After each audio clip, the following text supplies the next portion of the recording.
Well, we're here tonight for an open house for our Environmental Commission's Climate Action Plan, and they're very interested in learning from the community what they're passionate about and what the focus of the group should be this evening. So tonight is like a listening session. It's an open house just to invite members of our community in, and we want to make sure that everyone knows about our group and knows about some of the goals that we have. We have a survey right now that we are asking people to fill out just to gather as much of the needs in the community as we can from lots of different voices. And then based on that survey, we can kind of prioritize some of our next moves and next steps that we want to do to make Lauderdale just a sustainable, welcoming, and thriving community. It's been a priority of the City Council for a while to have an environmental commission because there are a lot of things that the city could be doing, but they wanted the activities to be grounded in what the community wanted to do and see done. And so a little over a year ago, the members of the commission volunteered and began meeting.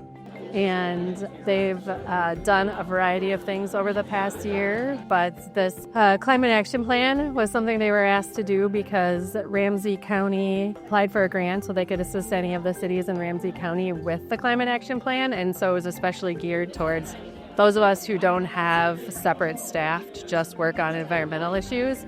And so from the information gathered tonight, that will go to a consultant that's being paid for by the grant so they can do the overall logistics of pulling the information together and data together from databases that the state and Met Council have to fill out the whole climate action plan in a very professional way. And then it'll come back to the group and the City Council to review and make sure it reflects what the group wants and what the actions the group want to take are. You know, Lauderdale has always been a community that is very passionate about environmental sustainability.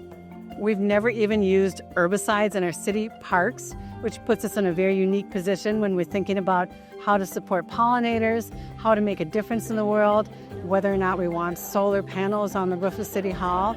We know that there's a lot of work to be done to maintain a healthy planet and to repair damage that's been done. And we also know that cities are at the forefront of taking these kinds of actions. And this commission has been so amazing in the way they have just jumped in together as a group and taken so many actions that when they're put together add up to really meaningful change and impact. And that's why they want to hear from our community about the specific actions they should be taking going forward so that we can all work together to make this a better world. Yeah, we have kind of a range here for my table, I guess, of things about like the land, like things we can do to actually like to the earth itself to make our community better, and then how can we use some of the built structures and improve our infrastructure in the community to best meet the needs of our people, and then how can we also kind of move around our community in better ways.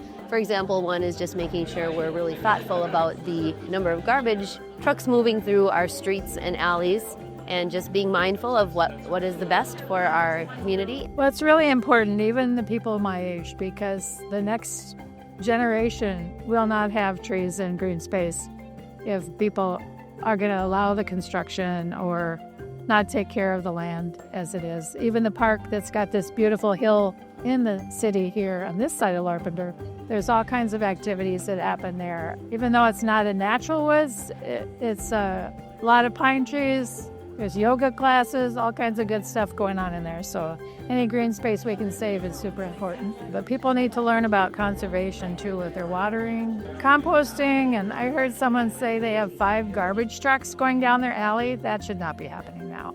So just making more aware of the things that people can do as individuals. The Sustainability Commission is really focused on a couple of things, and those are pollinator habitat and trees. And those are attainable things to work on, but they're also very impactful because we've lost so many ash trees and now oak trees. And so they're trying to find a way to do projects to bring more trees to people and help them get them planted in their yards so that they can grow and become bigger and replace what we've lost. Well, there has been so much support and enthusiasm and excitement, and you can hear the hubbub in the room. This room is filled with folks who've been here taking time out of their evening on a cold winter night when there's lots of other competing interests for them to do tonight, and really being involved and giving their feedback about the next steps for this plan. So, and this commission has also hosted other open houses and community events, and we've had fantastic turnout, and we're just so grateful to live in a community like this one.